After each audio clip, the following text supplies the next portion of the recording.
this is Stampy, and welcome to a Minecraft Let's Play video, and another video inside of Stampy's lovely world. Today, in this episode, I'm going to be joined by Fizzy Elephant, and I can see you, Fizzy. I was in third person, I saw you sneaking onto my bed holding your cookies. Actually, I've already just remembered, we never went back to Cookie Crumble, did we? Because I never actually finished doing the redstone in that episode, and I always said I was going to go back. Maybe if we have time, we can go and have ourselves some cookies later on today. But first, I am going to go and eat my breakfast, which is going to be a cake today. Nom nom nom nom nom nom nom nom nom nom nom.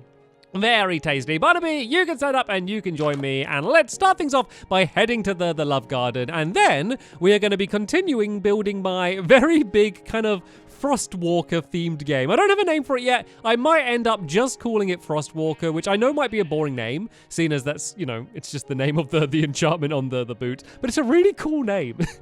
So I might end up just stealing that. But anyway, today to the love garden, I'm adding Peter, and that is because he had this Stampy costume made for him, and it's ridiculous the time it must have taken to make this. Normally, you see them made out of cardboard boxes or something, but this has all been, I don't know, not sewed together, tied. I don't even know how you would make something like this, but someone did make it for Peter, and it looks amazing, so thank you so much for sending me the picture, and welcome to my love garden. Right then, my dogs have, speaking of dogs, hello Barnaby, my dogs have been all returned back home to the doghouse. In the last episode, I had, I'd kind of forgotten about them a little bit, which is very bad, very naughty of me, and I'd left them in the cinema after our Halloween special, but they have all been taken back home, and you know what, I think they probably just enjoyed the change of scenery for a little bit anyway, so they didn't mind whatsoever. So right then, let's choose who's gonna be joining us today. Oh, was Fizzy chosen? It looks like we're gonna be joined by Benton today. So Benton, you can stand up. Barnaby, you can be king of the castle and sit down on the top up there, and let's go and head to the game. Let's pop on the old Frostwalker boots. And oh, tell you what, Fizzy, if you're very close behind me, you can just follow me, because I can just go and walk my way. Oh no, is it gonna break the lily pads? Didn't even break the lily pads. How very efficient. Yeah, I can just go and walk over my leg. Benton is doing the same and just head straight to our game. So the way the game is going to work is basically exactly what we're doing now. I, or whoever else is playing kind of the Frostwalker role, is going to be walking on the giant pit of water we're building and trying to trap a bunch of people who are in boats that are trying to sell their boats over pressure plates. And every time they do, it will light either one or two lights up. Most of the cases it's one, and one of the cases it's two. And then, yeah, however many lights they can get on is the more points that team is going to get. And then we're all going to keep switching it around. So let me show you what it is that we built in the last episode. And how's Fizzy? Oh, Fizzy's doing good. Fizzy is keeping up. To be fair, Fizzy can actually go quicker than me. Obviously, he can't overtake me just because he can sprint and jump and stuff. And one of the big things you can't do with the Frostwalker boots is you can't jump, because otherwise you just go and fall straight down into the water. So that is an important tip to know if you ever go and play the game. So yeah, this is what we got done in the last episode. I haven't changed anything on the front here, but I have been busy because I have dug out a giant area underneath. We don't really need that today. Because we're not really working any of the redstone out today. I can actually hear that. I can hear an enormous, unanimous sigh of relief from all of the people that don't like redstone episodes. So we're not doing that today. We're doing all of the pretty patterns today. So it is a little bit, like, it's not difficult in terms of there's not, like, much that I need to do, but it's a bit of a specific pattern that I'm doing, which I designed. So I've got, like, a whiteboard in front of me, and it looks like scribblings of a mad person, because it's just all of these diagrams and dimensions and all sorts in front of me, but I think I will be able to make this pretty simple. So there's going to be a bunch of pressure plates around the area like this, and then I've basically designed a pattern, one, to look cool, because that matters. I am a fickle person, and also just to block off the area. So this is like the special one, the one that Benton is guarding. This is the very middle one, and the reason why this one's special is because you get 2 points for this one. All of the other ones you only get 1 point for. But the one in the middle, you get 2 points. So actually, tell you what, let me start doing some of the corners first, Fizzy. So if I do one of the corners down here, then if you can kind of copy it and do it in the other 4 corners, then I think we'll get that done quicker, and then I can work on the middle. So all I need to work out now is where is the exact middle? Is the exact middle like here? Does that look right to you? I'm going to counter check. I got to counter check. So we got 1, 2, 3, 4, 5, 6, 7, 8, 9 on this side. And that is right, because this is 18 blocks along. And so this is kind of like in between two of the blocks here. So we need to go 4 blocks along. 1, 2, 3, 4. I'm just doing this to kind of count it out. This is where the pressure plate's going to be. And then there's going to be another 2 blocks. And then this is where the wall is going to be, which is going to be staying here permanently to block where players go. And these are going to be sticking with the rule which I made in the last episode where the rhyme remember the rhyme, if it's a line, count by 9. Unless it's 18, which is what the rhyme was. So yeah, we go 1, 2, 3, 4, 5, 6, 7, 8, 9 down to here, and then do the same in this direction. So we got 1, 2, 3 already, 4, 5, 6, 7, 8, and 9, just like that. So we can go and break away these blocks, and this is basically how the corner's going to be. So you got to remember, there's going to be water all the way up to here. So the people in the boats need to go and make their way around here, go into here, press the pressure plate, and then go out the other side. Or come out the same side if they want to do a 180.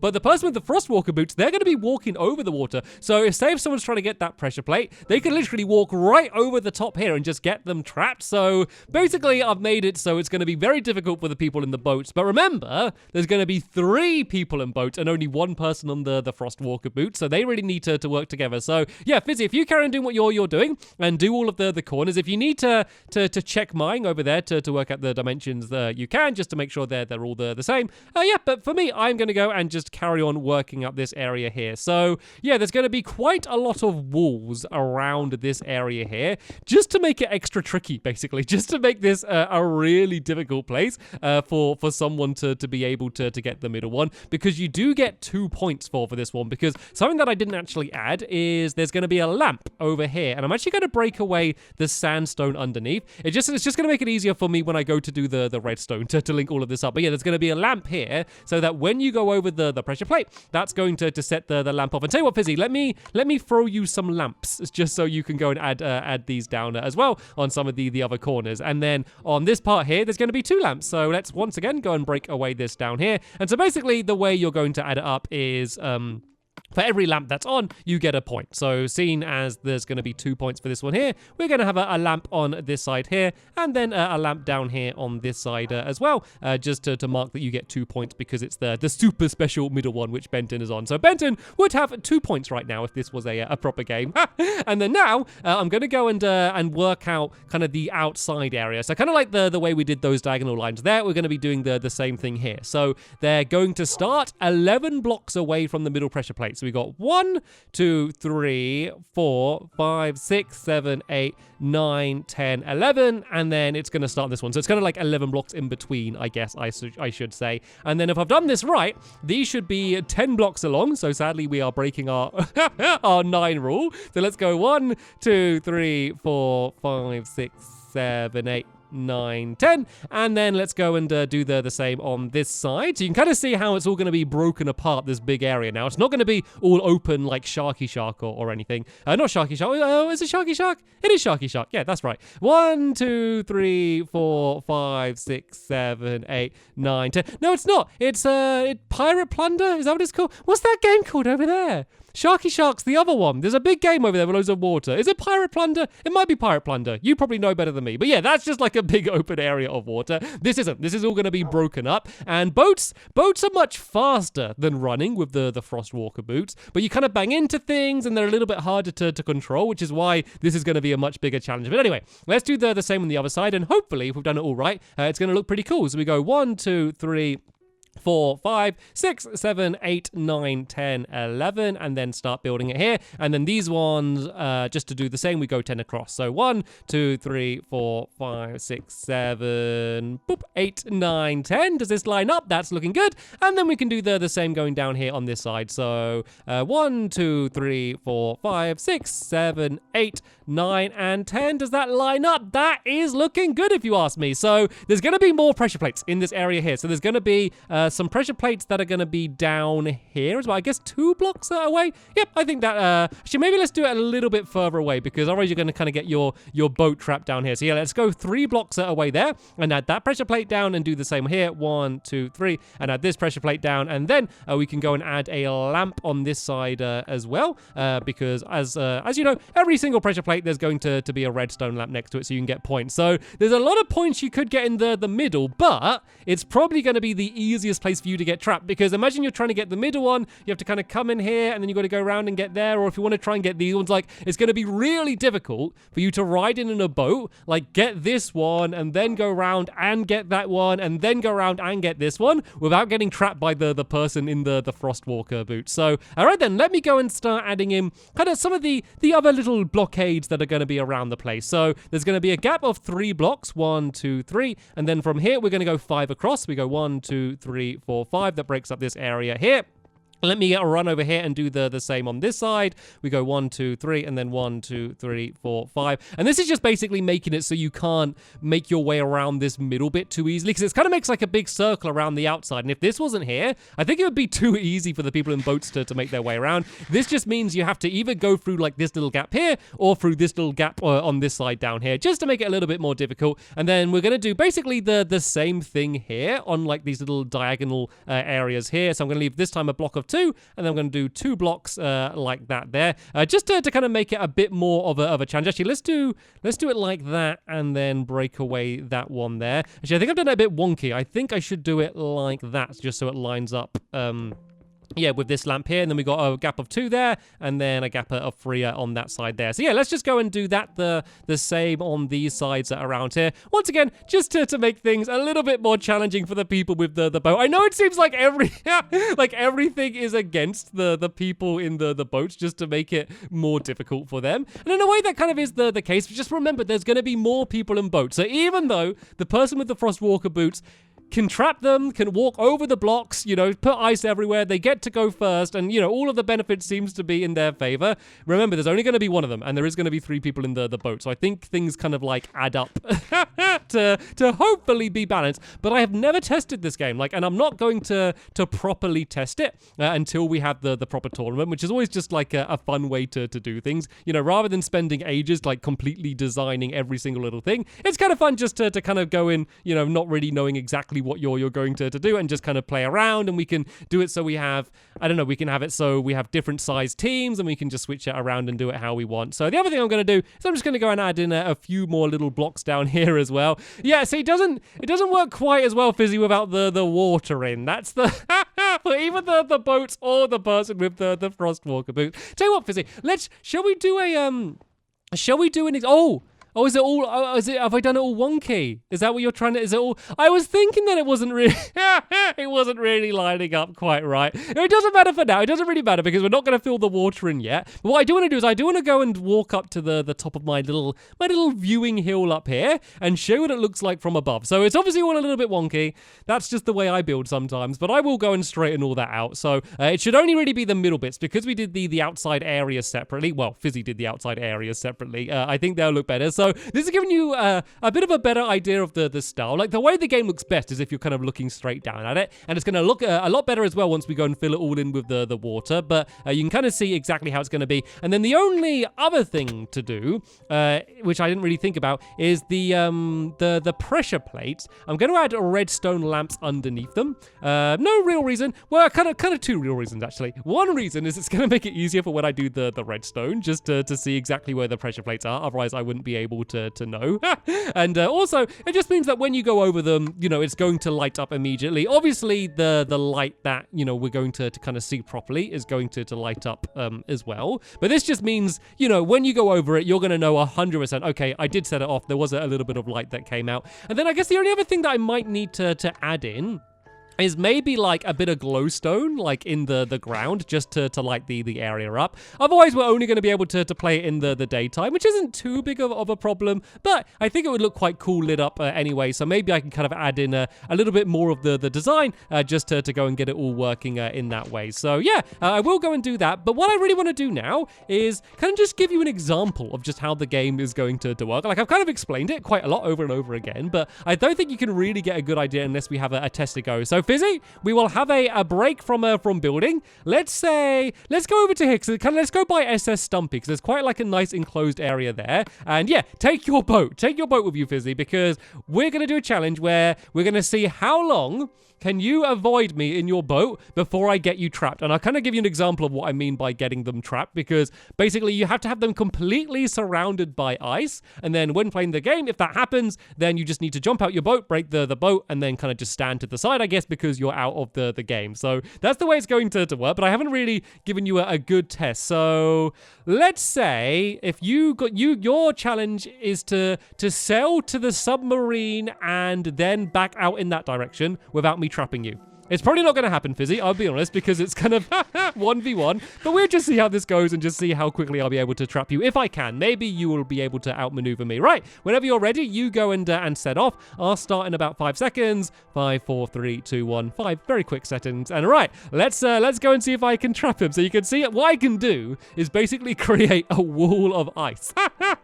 Of course, you know, there's no other obstacles or anything here, but this is basically trapped him in now in terms of the fact that he can't go this way. But as you can see, the ice does start to melt pretty quick. And now, oh, can I get him? Oh, okay, I'm going to trap him in. I'm going to trap him in. If I go this way, so he's not completely trapped yet. I need to basically completely surround the boat. So he's still not trapped yet because he can still move. He's still not trapped. And there we go. Now he is trapped. So when he's got like a little 4-block gap around him like that, that means he would be out of the game. And as you can see, he's panicking a bit. So you'll jump out of the boat, and then that would be you out of the game. So that's basically the way it would work. So that was a little bit mean, Fizzy, I know. So let's switch around and let me have a go in the boat trying to avoid you.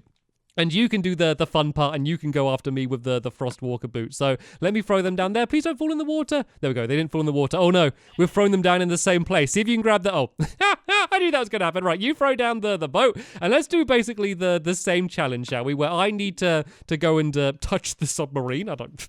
it was an obvious obstacle to try and get to, and then I'm going to go and see if I can escape. Probably not going to happen. You can see why it's good to have 3 people in boats. Otherwise, you can get easily trapped like that. So right then, I'm going to go begin now. I'm going to go and set off to the submarine. Once I've kind of started heading off, you can go and see if you're going to be able to trap me. So getting to the submarine shouldn't be too difficult. It's going to be getting back where the difficulty is going to have to come. Oh no, I don't know if I'm going to get to the submarine. Okay, I got to the submarine. I feel like I'm kind of trapping myself a little bit going this way. Oh, wait a minute. There's a little gap. Can I fit through here? Can I fit through? Oh no! That was a silly idea of me, and Fizzy was able to trap me. So hopefully that is going to give you an idea of what it's going to be like. But if anything, it's going to be even easier for the person with the Frostwalker boots, because they can just walk over all of the other walls that are around their place. But anyway, Fizzy, don't run off celebrating too much. Actually, run If you run in that direction, if you help me get to the land over there. No, Fizzy, come back. Oh, I'm just going to go myself. Let's go to the Cookie Crumble restaurant. So you're going to have to put your minds back a little bit ago from when we built it. So basically, we built a restaurant for Fizzy, the Cookie Crumble restaurant. And it's basically a hidden restaurant. So it's a restaurant that sells very, very tasty cookies, but it's hidden under a restaurant that sells pretty disgusting beetroot stew. And the idea is that there's a secret entrance that you go down in order to get to the Cookie Crumble restaurant, and then you can, whoa, Fizzy is fast, and then you can set off a special mechanism which makes a whole load of cookies fly from the sky, and then you're basically showered with cookies that you can go and eat. And I kind of basically finished building it in the episode where we were building it, but not quite. I added a little bit more to it, more cookies fly out, and I always said that we were going to go back and check it out, but I never did. I lied. So sprinting over here is probably a good idea, because we're building up a little bit of an appetite to have. So no, don't eat now. So you can have the fresh cookies from the Cookie Crumble, Fizzy, when we arrive there. So here we go. Here is the beetrootique, which is what disguises the area. I don't know why I opened both doors then, but oh well. And then, is there a bucket in here? Hopefully there's a bucket. There is a bucket. So if we take the water out from the bucket, that opens up the secret area, and then we can then go inside, and this is what it looks like. Here are the big chocolate chip tables, and then we just need to set it off. Or where? Oh, do you want to try and set it off? I think is it down there? There's one. Oh no. Oh no, I remember I moved it because all of the cookies were flying out and then landing back in, and it was just an endless loop. So there's somewhere on the floor that if you throw a cookie down, it sets it off. I think it's somewhere around here, Fizzy. Is it this one here? No, it's not that one there. There's somewhere where you throw it down and it sets off all of the... Oh, did it go? Was that it? Or did I just pick one up? Oh, where does it start? I can't remember where it is. Oh, that was it. Oh, it's gone. It's gone. The cookies are flying. I know it got set off again. Where is it? Have you worked out where it is? Is it down here somewhere? It might be down here. I don't... It's just endlessly raining cookies. Oh, this is the best restaurant ever. Let me go and taste some of these tasty cookies. If real restaurants were like that, then I would definitely go to restaurants way more often than I do. Maybe if it was a beetroot stew restaurant for real, it wouldn't be so good. Because you imagine it like squirting beetroot stew over you and it would stain all your clothes and stuff. Maybe it works best with cookies and wouldn't work so well with other things. But I promised you that we were going to come back here and check it out. And there we go. I have now remembered and lived up to my promise. So let's go and hide this up so no one goes in and steals the rest of the cookies. And that is pretty much going to be the end of this episode here. So in the next episode, we are basically going to be finishing off the Frost Boots Walker game, whatever I end up calling it. Hopefully I'll come up with a name by the next episode as well. I'm getting really bad at coming up with names. And oh, I haven't put my Stampy style boots back on. I just looked at myself and I just looked naked just because I wasn't wearing my boots. I'm so used to seeing me, even if it's diamond boots, at least wearing some boots. So yeah, we're going to go and get all of the redstone working. And there's a bit of an interesting way for how the redstone's going to work because it's kind of relatively complicated. But I think I've come up with a pretty simple way to make it work. Maybe add some glowstone in for some decoration. And of course, the big thing, actually fill the thing full of water. And then we're going to have our first glimpse of what it's going to look like and how it's going to be when we're playing it. But sadly, that is the end of this episode here. I will leave a link down in the description to the next episode once it's online. But for now, thanks for watching and I will see you all later. Bye!